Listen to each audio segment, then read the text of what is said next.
On this week's Whiteboard Leadership Moment, we're going to continue the conversation about steps to sticky vision. We're going to start with number 4. It's to resource it adequately. When you have a great vision and you want people to be involved in it, you want people to buy into it, you have to give resources to it. The resources come in the form of people and finances and space, but even more than those things, it's actual authority.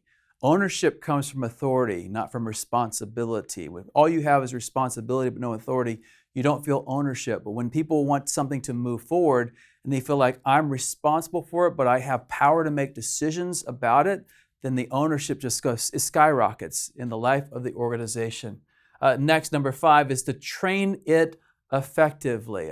With every organization, you've got motivation, but then you've also got training. People aim at the heart with motivation, but they aim at the hands when it comes to training. So how are we going to train people? How are we going to train new people to get involved? And how are we going to train leaders to get better? And so what are we going to do to raise up leaders and create a leadership pipeline? What are we going to do with the new people who jump on board who say, now what? What do you want me to do? What's my responsibility? What's my opportunity? 6th is to celebrate it enthusiastically.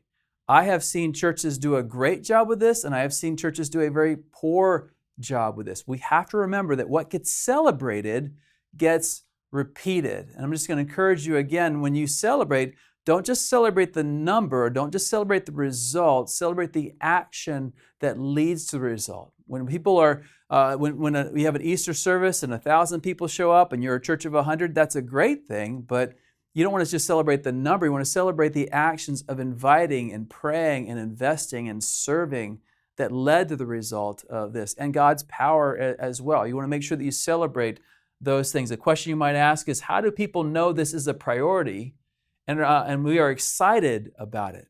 A celebration comes in the form of numbers. When you measure things, it means they matter. When you evaluate things, it means they're essential to the organization. You've got to make sure that you're measuring things, you're talking about it. It's in your program, it's in your announcements, in the stories in your sermon. And things we talk about are the things that are important to us. And so we have to learn how to celebrate. We have another whiteboard video on celebration as well, and it's in the how to create culture conversation. The last question to ask, or the last thing to do, is to reiterate it consistently.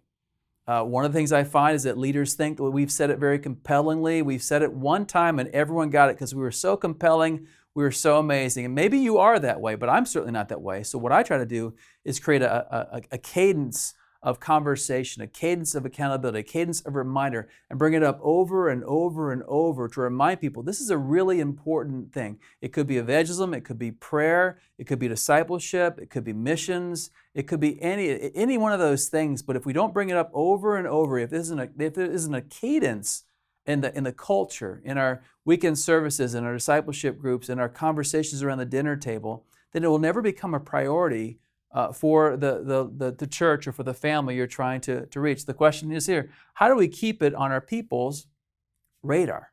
We have to think about these things. Listen, these 7 steps, these 7 questions for sticky vision, I know that if you and your organization would just focus on these things, you would see it in the life of Scripture and life of Jesus, you'd see it in the life of Paul, you'd see it in the early church, and hopefully would see it in your community, your congregation, and God would use you to reach many people with the gospel as a result of learning these skills. This has been a Converge Whiteboard Leadership Moment. To learn more about Converge or to join us, check out converge.org.